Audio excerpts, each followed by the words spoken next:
good? Yo. Are we on, Jake? Okay. Check if it was streaming. Okay. It looks like we're up. What's up, everybody? Welcome back to the Curran and Jake Sports Show. Let's get these graphics up real quick. As you know, it's your boy, Current Events. Hashtag Vote Me Prom King. Tomorrow night. Why wouldn't you vote me? Let's bring it on over to the co-host, Jake Bush. Hey, what up, what up? Yeah, go vote Curran Prom King. I mean, wouldn't that be something you... It says you're a verified bad boy. Jake, what does that even mean? You put it down. You tell me. Yeah, you told me to put it down. I don't know what a verified bad boy is. That's probably like the exact opposite of what I am, dude. Okay, well, let's get to these talking points. Oh, man, what a... We have Michigan! what and a then we week. have the Masters, we have the NBA, and we have WrestleMania 42. Let's get into it. Jake, do you want to start us off with Michigan? All right, so obviously we all know Michigan and UConn were playing this Monday. You know, UConn put up a pretty good fight against an Illinois team that was, definitely Illinois was like apparently one of the top bracket ruiners this entire year for this. But Michigan honestly put BTA to Arizona that Saturday. So leading up to this game, people are saying UConn could potentially be the team to win. Their coach is something else. I mean, if you know the Dan guy. Hurley, bro. Dan Hurley is just a different kind of beast. But either way, this Michigan team, like I've said this entire year, is insanely dominant. Mm-hmm. They came in. Let's be real here. I know it was a 69-63 score, and that's somewhat close. But Michigan, I don't even think gave up the lead at one point in this entire game. Hey, but UConn fought through. They only lost yeah. by 6 points to a Michigan team that's won by double digits every game. I know. So if we're going off of this logic that we're naming the best teams off of who has been close to beating Michigan because that's the champion. Obviously, Michigan's the best team from this tournament. Oh, yeah. They won the whole thing. UConn, obviously, number 2. They made the national championship. They played the closest game against Michigan. Mm-hmm. Then if you go off of that logic, Alabama's the third best team in the entire tournament. They played the second best game against Michigan the whole tournament. Besides UConn was an absolute dog this season. Alabama's defense only slipped up in like the last 3 to 5 minutes of that Michigan Yeah, it was game. not even that. It was around the 2-minute mark, because that's just when Michigan. I rewatched that game. It looks like y'all were just tired. Like they wore y'all out. It's because it's a fast-paced team. They're gonna get Oh, burnt yeah. out way quicker. Thank you for your Nito, Josh. Let's show this off. This is Josh's Nito. It likes to stick to the ceiling, so let's try that out real quick. It'll probably fall in just a second, hopefully. And there it is. Hey, all right. But as Curran was saying, yeah, I will say this UConn team definitely put up probably the best fight up against Michigan. One team that I'm still kind of shocked because, in my championship game, I had, Duke and Michigan playing. I feel like that. Do you think if Duke played like Michigan, do you think that would have been a closer game? I want to see. Because I don't know because the way Duke played against Siena in the first round, because who did they lose to again? UConn by They 1 lost. point off of a Right, it was buzzer UConn. beater. Yeah, that's UConn shouldn't have been in this game. Duke should have went on to play Illinois. Because UConn got, yeah. UConn is the luckiest team in this But whole tournament. Do you think Michigan still wins if Duke would have won, or do you think? Yeah, it would be because closer? Michigan almost didn't have Yaxel. Is it Yaxel or Axel? Lendenberg. Yeah, let's go with Lendenberg. He went down during the Arizona game in the first half. Came back later in yeah. that game. Mhm. There's something with his ankle. He landed Yeah. wrong, and then he played against UConn. So. I mean, yeah. Well, that was like the big thing, before going into that game was, does he play? So, he came back against Arizona, and then he Yeah. publicly said he was gonna go out and play UConn. So. yeah, but that wasn't until like a day later. That's why because it had me scared because I had Michigan winning the whole thing on our PHS bracket. All right, now but I think Duke should have made it. Duke. I feel like Duke versus Illinois would have been a better game than UConn versus. yeah, Illinois. I can see where that is, but also there is some part of me that wonders if it would have, because think about it, they almost lost in the first round to Siena by 11, Well, only to come back by 11. the underdogs this year were putting up fights. Oh yeah, we had a bunch. Let's be honest. This is definitely a March Madness, especially like the first, second, and I think third round, where there were some insane upsets. Even Alabama. Alabama was down, I think, 16 points in the first half to Hofstra in the first round, and they came back and won by 13, I think. But let's think back to an upset we had. North Carolina and VCU. North Carolina had a great team, had been playing really good this season. Yeah, but to get beat by VCU. They didn't have their best player, and let's be honest, North Carolina is not the same North Carolina as we all think they are. That's fair. This is a fallen off program. They play. I'm gonna go ahead and say I think the ACC has fallen off, even though they had a ton of teams in this. I mean, they still got a 1 seed in Duke. They still had Clemson. Let's see who else in the ACC was in it this year. Is Louisville in the ACC? I think they are. I think. Right. I think so. Yeah. Louisville. Yeah. Okay. Also speaking of other big upsets. We had the Texas and Gonzaga game, where Texas ended up getting the win over a number 3 Gonzaga. Well, Texas ended up going for it. Texas, they won a first 4 game and ended up being an 11th seed. Yeah. I don't understand how that works, but this Texas team, we knew they weren't bad. The thing is, they were really inconsistent when they played because they had 14 losses, and they beat a team that only had 4 losses. Yeah. So, also, another thing I want to talk about, and when you start talking about the ACC, I want to talk about this. I saw it was just a reel, but it's something that bugs me still thinking back on it. It was talking about how the SEC is not the same as it was anymore, and that the Big Ten, just because Indiana, Big Ten won the college national championship, Michigan, Big Ten won. No, this was definitely a year for the Big Ten. I will say that, but I think the SEC had the most teams by any conference in this tournament. Yeah, and don't get me wrong, these Big Ten teams have been insanely dominant. But if I'm gonna keep it real with you, it's only been either the teams have been 3 to 4 teams that have been insanely dominant, while the others are just trash or a little bit below average. Yeah. Meanwhile, the SEC. Honestly, I don't think this entire tournament we had a true dominant team, kind of like how Michigan was. Yeah. But we had some consistent teams who consistently play good. So all I'm going to say is I don't think the SEC is fading or it's... Definitely not. What I will say is the best Big Ten teams definitely do rival and definitely do beat. I will go ahead and say they definitely do beat the best SEC teams. But when you go lower into the conference, the worst SEC teams are always going to beat the mid to worse Big They would Ten teams. smoke them. Let's take it like this. Was Arkansas good this year in football? Nope. Was Michigan State good in football? Nope. Arkansas would beat Michigan State by 30. I'm not wrong. They would. All right. So, unfortunately, that does mean we do have to wrap up, March Madness, one of the greatest tournaments. But now we're moving on straight to another tournament. We have the Masters going on right now. It started yesterday on the 9th. Will end on the 12th. It's funny with prom being yesterday or tomorrow. My mom was like, "Oh, you want to come with us and take photos?" To my dad, and he was like, "Heck no, I'm watching the Masters." And I couldn't blame him. Yeah. Yeah, right now, I remember this morning I saw Roy McIlroy was in the top spot, but right now he is tied up with Samuel Burns right now. They're both under 5 right now, with Wyndham Clark only one. He's under 4 right now. I know I saw Scheffler was, he's 2 under right now, which I think he won last year if I'm not mistaken. With the Masters? Yeah, I'm gonna look. Was it? No, it was Rory. Oh, it was Rory. Yeah. Okay. Yeah. Because he got the right. I forgot what it's called, but wait, isn't he trying to wait? That was the last tournament he needed to win. Yeah. Or something. Well, and then there was a bunch of stuff that kind of led up with the Masters. We had obviously last week when we parried it.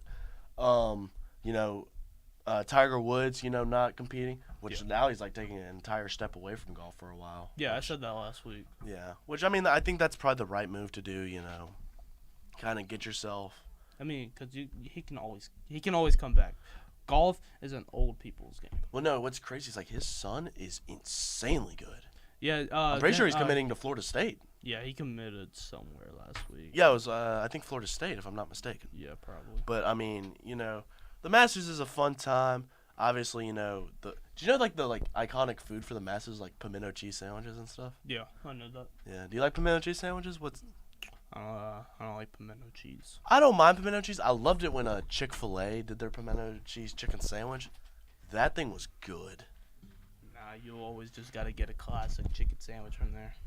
I'm just saying, whenever Chick-fil-A. Plus, their breakfast is 10 times better. Oh, their breakfasts. No, you know who's got good breakfast? Bojangles. You know what? I went to Bojangles yesterday for some food before I went to work. And You know what? I love Bojangles. I love the chicken tenders. I love the honey mustard. It's always great. But anyways, we're going to move on to the NBA. All right. Let's see. I think Wembanyama is still number one for MVP race, if I'm not mistaken. Even though he did get smoked by Jokic the other day. Let's see. We had Lakers-Warriors last night. Always a big game. Lakers won 119-103. LeBron James had 26 points. Honestly, the Lakers are I think they're the 3 seed in the West. Let me pull that up real quick just to make sure. They are number 4 in the West, actually.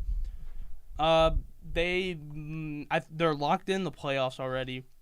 I don't think they make it out of the first round anymore. With Austin Reeves and Luka out for the rest of the regular season. I did see Luka is out now. 2 of their big 3 is already out for the rest of the regular season. Who knows if they're coming back during the playoffs? LeBron's too old to carry this team through the playoffs. Yeah. Wait, he's too old. What isn't this? Is this his second to last year, or is this his last year? I don't remember. I think this is his last year with the Lakers. That's for sure. I don't know if he's retiring this season. If he's going to go back to Cleveland for one more year. Yeah. So you think he would go back to Cleveland? No, I was going to ask. I think he retires after this year. Well, let's be real. Like the guy has been going since what? 2002. 2003. Yeah. Yeah, dude, this dude has been in the NBA for 20. Let's put that into perspective. That's 2 whole decades and a little bit more. So what if he somehow continued playing until 2028? That would be a quarter of a century of him playing basketball. I know, that's crazy. And then you take it over to the East. The Pistons number 1. The Celtics number 2, Jaylen Brown really turning into a main star on the team with Tatum being out for this season. Tatum is expected to be back sometime in the playoffs. Let's hope that he does not, because I want the Celtics to lose first round to whoever they play. But the big story in the Eastern Conference has to be the Atlanta Hawks, who have been stuck with the Miami Heat and the Chicago Bulls. And in the play-in for the past 5 years, the Heat and the Bulls are still in the play-in as of right now. The Hawks have moved up from the 11th seed all the way up to the 6th seed ever since the Jonathan Kuminga trade. Dyson Daniels has looked like one of the best defenders in the league. CJ McCollum is now getting MVP votes. And this is a point guard that's, I think, somewhere between 32 and 35. He is getting MVP votes, or people are saying they're going to give their MVP votes to him, because he has, ever since he's been on the court for the Hawks, they have lost maybe 3 games with him. And their offensive efficiency has shot up in league ratings. It is ridiculous. I don't know how CJ McCollum's doing it. Jonathan Kuminga still coming off the bench for them, but they've lost maybe 2 games with him. This Atlanta Hawks team is hot right now. They're the Detroit Pistons from last year. They have a lot of momentum. The Atlanta Hawks definitely have a lot of momentum going with them right now. I'm interested to see how they keep going. Yeah, the Hawks, I mean, they're on a hot streak. I think they get through the first round.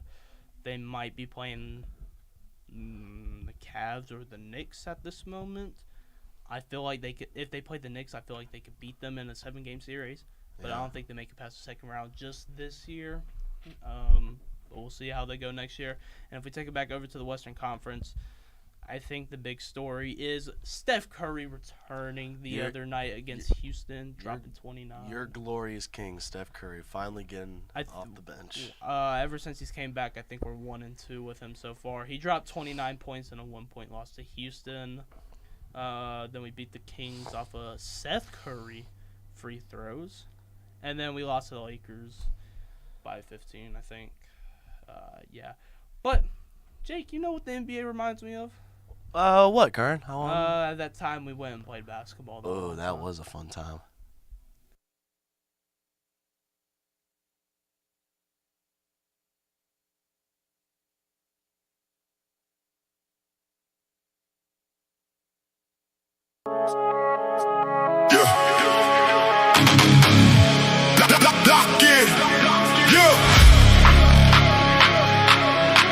Lock in, base command.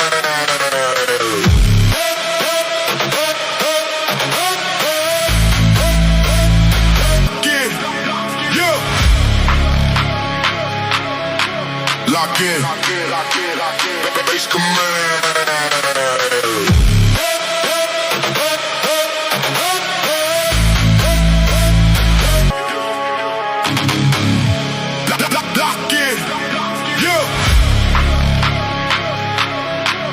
Lock in, base command.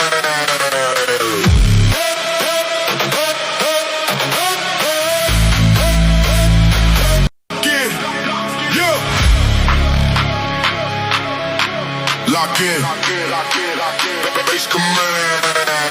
Lock in, base command.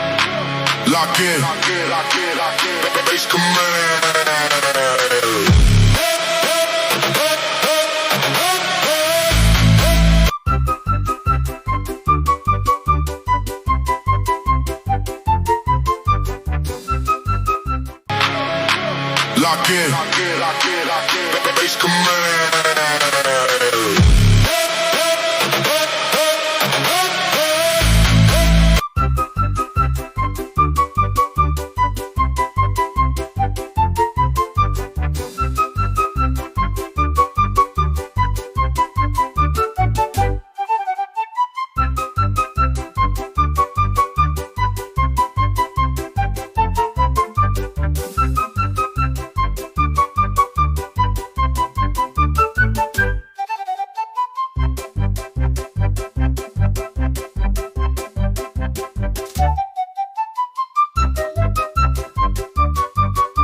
Base command.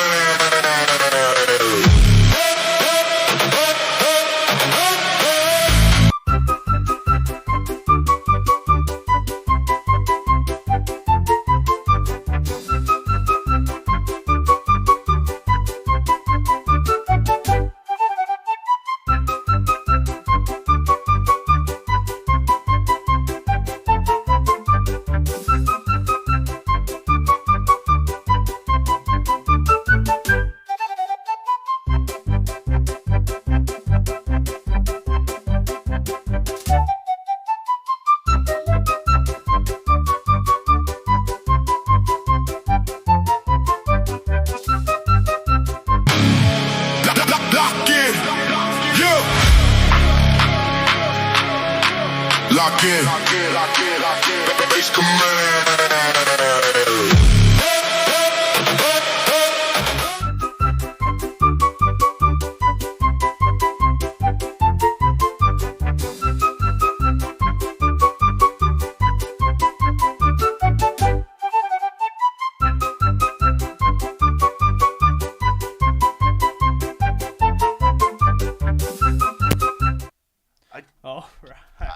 can't lie, that might be one of my favorite things we've ever filmed for this podcast. And we've done some pretty funny stuff for this. The Olympics, last week's skit, but just playing basketball and watching all of us think we're like some goated people and Dude, just give me a bunch of random us playing random sports clips, and then give me 11:30 to 12:30 at night. I will cook up just like that on editing.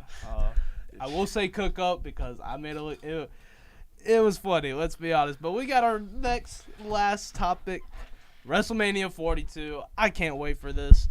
It's gonna be the Saturday the 18th through the 19th when it starts. So that's next weekend, which is going to be awesome.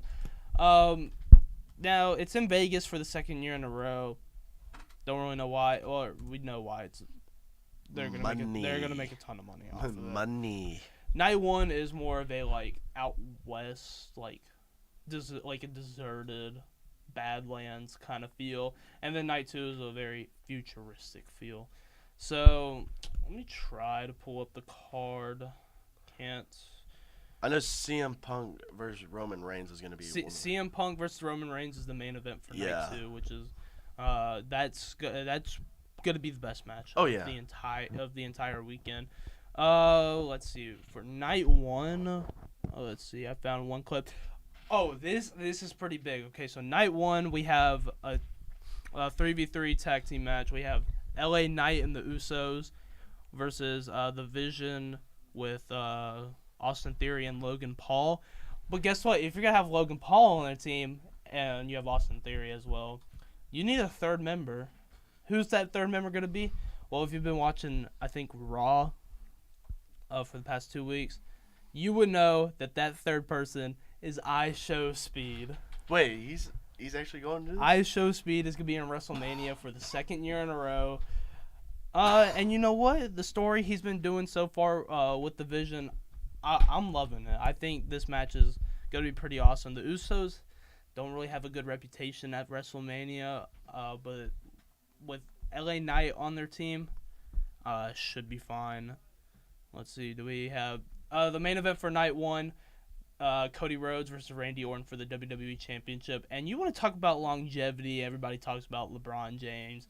Started 2003. It's 2026. Randy Orton came into the WWE in 2002. It is 2026, and he's in the main event of WrestleMania for the third decade in a row. That's crazy. For the WWE Championship. Randy Orton has the second greatest longevity of all time throughout anything, just behind The Undertaker. That wrestling has better longevity than any other sport, even though it is more demanding on your body. Oh yeah, that's crazy. 30 years. Like, I feel like his body is like probably like trying to get him to stop. No, Randy Orton, I think, could go for at least another 5 years before he even attempts to retire. Wow, that's crazy. 30 years. Okay, I found the entire match card for night two. Okay, so for night two, we know the main event is Punk Reigns for the World Heavyweight Championship. We also have Finn Balor versus Dominic Mysterio. This is pretty much just ending the Judgment Day. Unless Dominic Mysterio wins, I don't think the Judgment Day is not going anywhere. If Finn Balor wins, the whole thing is pretty much done. Because it's kind of useless. They haven't done anything with this faction except for Balor versus Mysterio. Then we also have Jade Cargill versus Rhea Ripley for the Women's Championship. And then the U.S. Championship, we have Sami Zayn defending against Trick Williams. And I hope Trick Williams wins, but he's probably not because Sami Zayn won the title not even 2 weeks ago. And then they're doing a special 1 hour each night is going to be on ESPN2. So for night two, the two matches on ESPN2 will be probably the most anticipated match, Brock Lesnar versus Obafemi. It was teased during the Royal Rumble, and they've had great promos, but everybody's been wanting to see this match.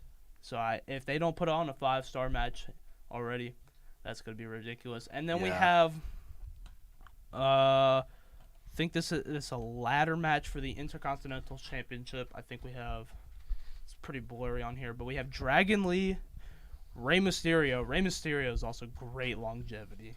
He might have the best longevity. We have Rusev, Penta, JD McDonough. I'm Surprising. sorry. And then Javon Evans, and I think Javon Evans is probably going to win that. Yeah. I can't really find Night 1 just yet, but Yeah. Night 1's... I don't think Night 1's going to be as great as Night 2. But from what you're describing, WrestleMania 42 is gonna be insanely fun to watch, insanely interesting. You know, I'm not the hugest WWE guy, but I'm definitely gonna tune in for that. You know, if we're gonna talk about also some other sports, let's give a kind of like a quick shout out to our boys varsity soccer, #1 in the region. Oh, yeah. Play at Chelsea tonight, The 7:30. GOAT, Baker L-Suji. Oh, he carrying went 5 his more team. goals and then he breaks that record. Uh-huh. I think they play tonight. Oh yeah, they do again. Yeah, they play tonight against Chelsea. Go support our boys soccer, #1 in the region. They've worked hard, and let's hope they can keep their winning streak going and carry that dub home. All right, and I found the match card for Night 1. Main event: Rhodes Orton WWE Championship. And is that Pat McAfee I see in the picture with them? Pat McAfee. Why is Pat McAfee in that with them? It's blurry. I can't tell if it's Pat Man, McAfee, Pat but McAfee it looks like is- Pat McAfee. We have the Women's Intercontinental Championship match between AJ Lee and Becky Lynch. We have Seth Rollins versus Gunther, which is kind of put on last minute due to a ton of injuries happening. We have Drew McIntyre versus Jacob Fatu. And now everybody thought, okay, Orton won Elimination Chamber. Orton's definitely going to be in the title match against Drew McIntyre, who was champion at that time. But they're like, well, they obviously got to put Cody Rhodes in it because they love Cody Rhodes. They want to push him to the moon. So we're just going to have a fatal four-way with Rhodes, Orton, McIntyre, and Fatu. Then they switched the title on a SmackDown, I think, giving the title to Rhodes. And then they just gave Fatu and McIntyre their own match. And then we have, for the Women's World Heavyweight Championship, we have Stephanie Vaquer versus Liv Morgan, which is going to be a banger of a match. Then we have The Vision and Nitro Speed, the Usos and LA Knight, 3v3 tag team match. And then we have a women's quadruple tag team match. We have the Bella Twins. We have Charlotte Flair and Alexa Bliss teaming up. That's Nia Jax and Lyra Valkyria, I think. And then I can't even see the other team because it's kind of blurry on here.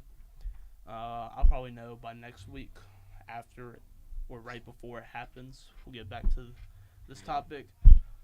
But that's all I got for WrestleMania 42. Yeah, I think that was the last thing we really needed to talk about this week. We'll definitely talk about next week. The Masters finishing up. Definitely probably a little bit more about WrestleMania. Definitely a little bit more about the NBAs. Yep. And also, hopefully, if we can get it done, this is a sports podcast, and yet we have not done a segment where we play the greatest sports game of all time, Wii Sports. Wii Sports. So, no one's beating me in bowling, by the way. If we can make that work, potentially next week or the week after, y'all could be seeing us play some Wii Sports and competing. Josh, do you want us to get out of here already, or do you want to keep doing your job? I'm not getting paid. Josh is not getting paid. He wants to go home. Wait, All right, guys. wait, we get paid for this? All right, guys. That's me and Jake.